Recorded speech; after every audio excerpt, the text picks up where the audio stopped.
Okay, welcome to lecture 12.1. In this session, session 12, by the way, this is the last session. Everything remaining is just um, my students this year at George Mason 2021 just need to meet with me a few times to talk about their project that they're going to do.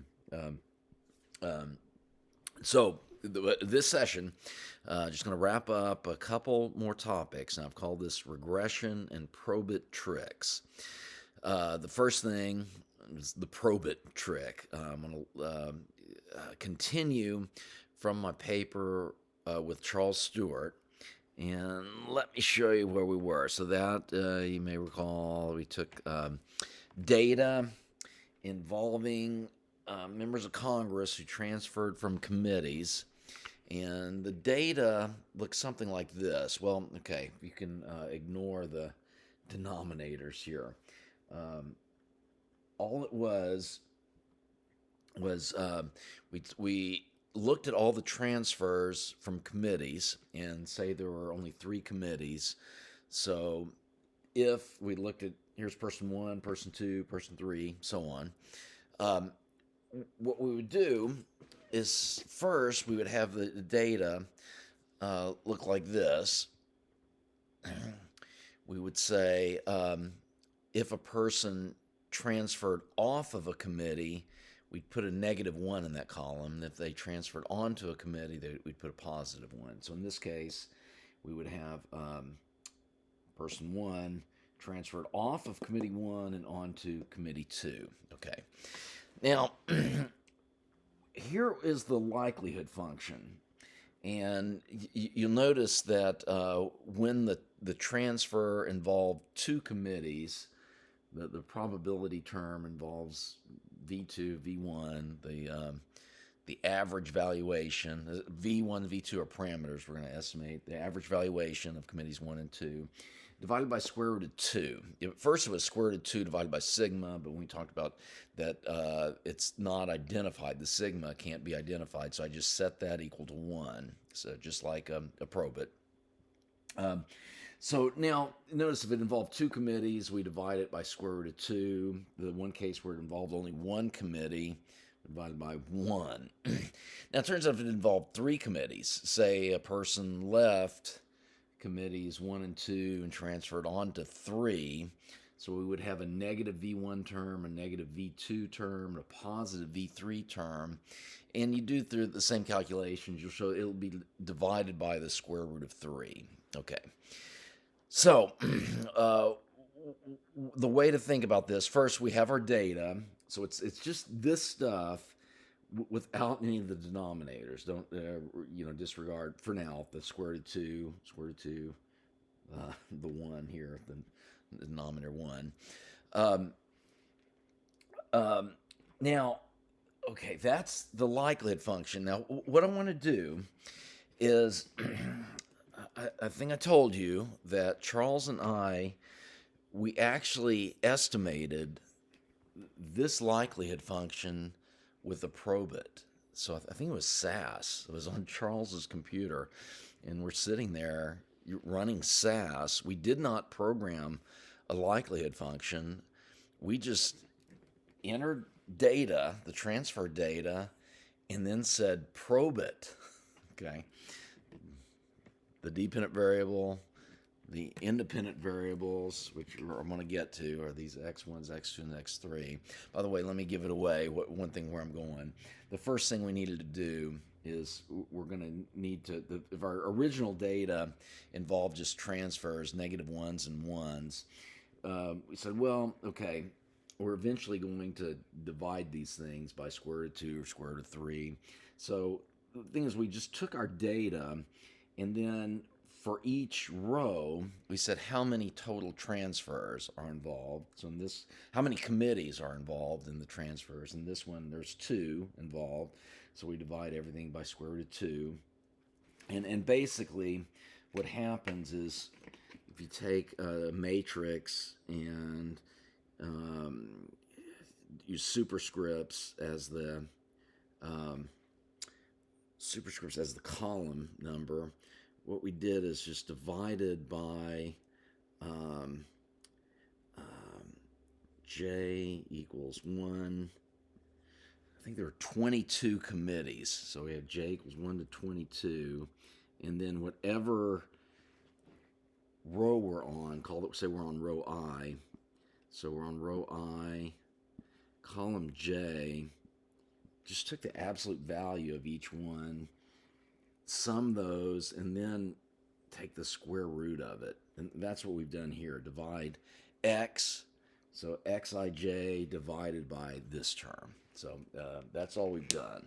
So once we do that, once we've done that, that's the first step, is we're going to need to transform our data so that it looks like this. Okay. Now, let's think about it. So I told you we can estimate that with a probit. So first thing let's do, let's write down the likelihood function for a probit. Okay, so let's say LP. Okay, and let's use this case. Let's get a hint that we're only going to have 3 independent variables. Okay, and then we haven't talked about what our dependent variable is, but for now let's call it yi. That's 0 or 1 because it's a probit.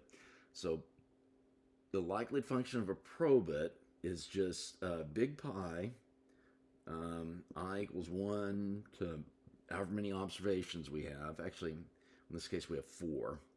Is that right? Yeah. And we have big phi. This is a probit. Hope you remember this from earlier in the class. It is just beta 0 plus beta 1 x 1 I, observation I, plus beta 2 x2 I plus beta 3 xi3. And that's all raised to the yi power, where if yi equals 1, then that's the relevant probability term. And then what do we do? You multiply that by the possibility that it's the opposite. So 1 minus phi of beta 0 plus beta 1 x 1i plus beta 2 x2i plus beta 3 x3i. Okay, and this is all, darn, I didn't leave enough room. This is all raised to the 1 minus yi power. So if the dependent variable is 1, the relevant probability term is this, times the stuff in the bracket. Now, if yi is 1, that's raised to the 0 power. So all of this stuff is just 1. Okay? So that's what a probit does. So if the dependent variable is 1, you use this term. If the dependent variable is 0, then you use this term. Okay? All right. Now, we want our likelihood function to look something like this. Okay. Now, here's what we had. Okay. All right. First off, we can rewrite this. Okay. We can rewrite this function. Something easy. It looks like what we're calling V's here. They're gonna be the betas in the probit likelihood function. So the first thing, all we got to do is just change all the V's to betas. Okay. So what we want to do, we want this likelihood function to look like this likelihood function. Okay.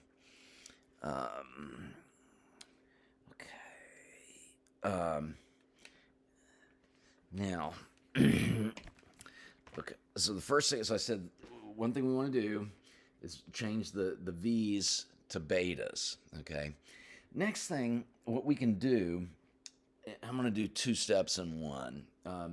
Notice we could rewrite this thing. I'll use a different color.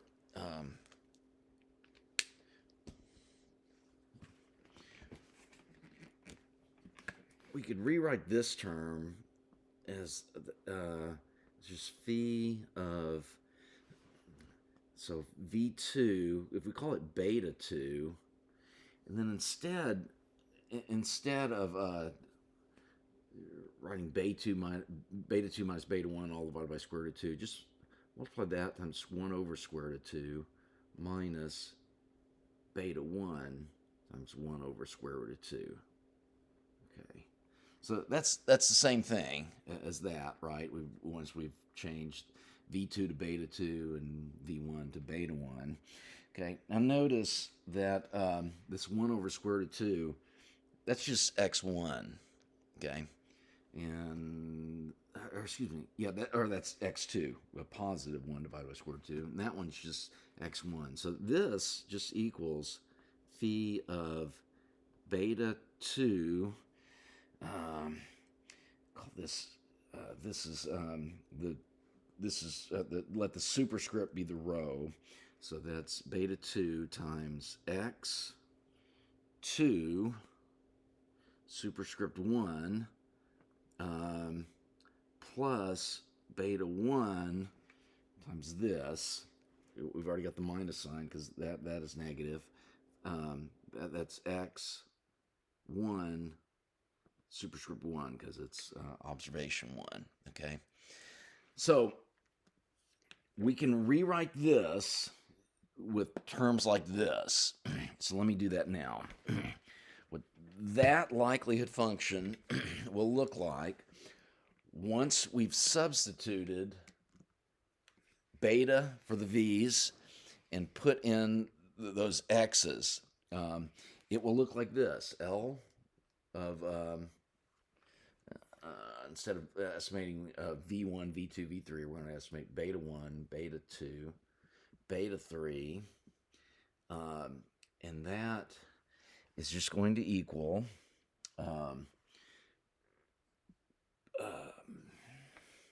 I won't write big phi. I'm going to write out all four terms. It's going to equal, well, no, I think I will. I think I will write the big phi. It's just going to equal, excuse me, big pi. J equals 1 to 4. Phi of, and by the way, let me rewrite this. I should have done this earlier. This thing, so for this first observation, we said this v's, after you substitute for betas, looks like that. Substitute x's for, x2, 1, so on, for the 1 over square root of 2 and negative 1 over square root of 2. You get that. That also equals phi of, I'm just going to rearrange the order, beta 1, x11 plus beta 2, x21 plus beta 3, x31. Now, why can I just add that beta 3, x1? The reason is because 0. X3 is 0 in this case. All right. So it turns out it's going to, all four of these terms are going to look like this.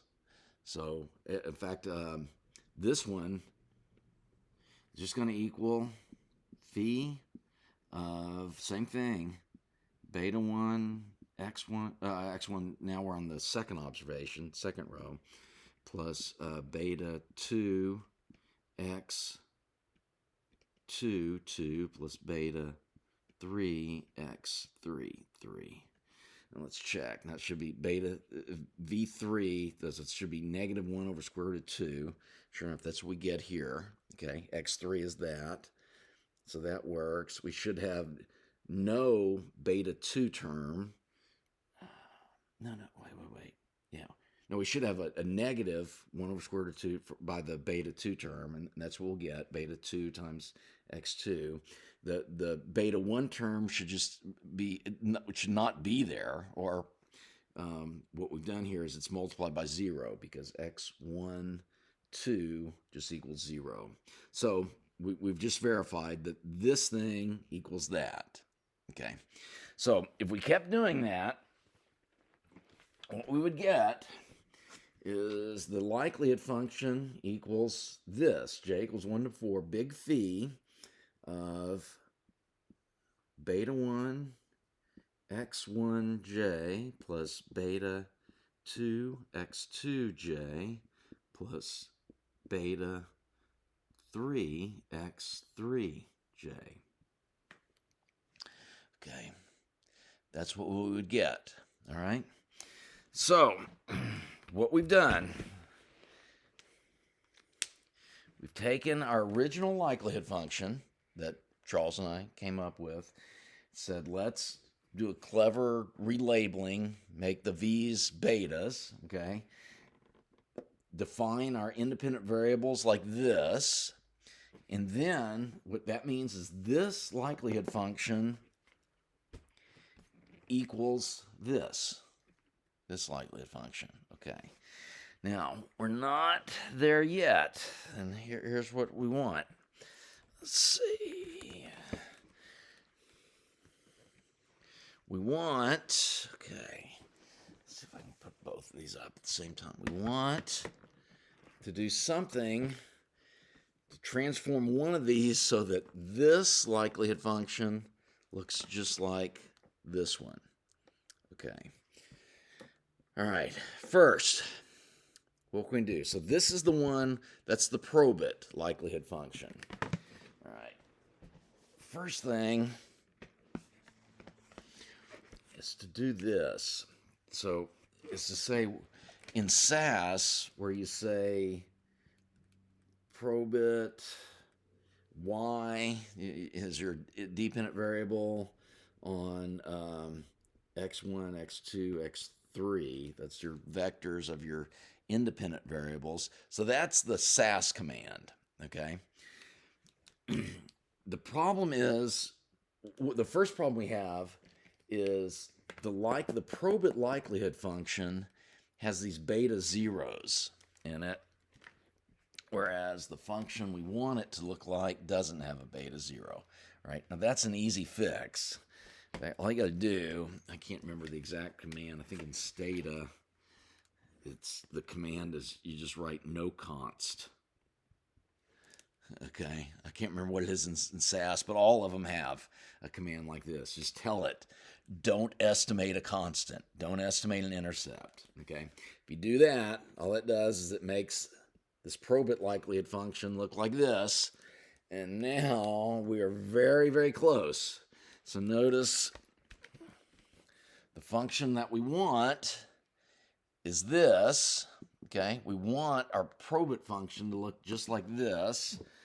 But after we write in no constant, it looks like this. Now what can we do? The key is, if we just had this term, if that's it, if we could just eliminate this term, we would have it exactly. Okay, the way to do that, here's the trick, is just to set yi equals 1 for all I. Okay, so if yi equals 1 for all I, then this term, 1 minus y, is always 0, which makes this thing always 1, which makes the likelihood function exactly equal that. So that's what we did. So that's the trick. With when Charles and I did this, we took our data, our transfer data, transformed it so it's all divided by the square root of the total number of committees that are in the involved in the transfer. So that gets our data to look like this. Then we just run a probit on that data, where we say probit y, x1, x2, x3 are actually all think there were 22. There were 22 committees in our data set, and so we had 22 vectors of x1, x2, x3, all the way up to x22. And then this is what happened. So I remember I'm in Charles Stewart's office. We're about to estimate this. We're at his computer. I said, "Yeah, you just run a Probit now. All you do, we've transformed our data. Now run the Probit." Charles says, "What's our dependent variable?" And I remember like just being flummoxed. Oh, I hadn't thought of that. And so I said, "Let me come back to you." I went back to my office and thought about it for half a day or day or more. And then finally I came back and said, all we got to do is make our dependent variable 1. That's it. It's 1 for every observation. And then that gets us. That's what that transforms the Probit likelihood function so it looks exactly like the likelihood function that we actually want. Okay. Now, you know what? I'm going to do this, I think, in one more session. There's one little aspect. So this is it, okay? You just run Probit like that. There is something crazy involved with Stata, okay? With Stata, it will choke if you make the dependent variable 1 for every observation, okay? In that next session, in the next part, I'll explain why Stata does that, and then here's a way to trick Stata into actually estimating what you want. So I'll do that in the next part in 12.2. Okay, see you there.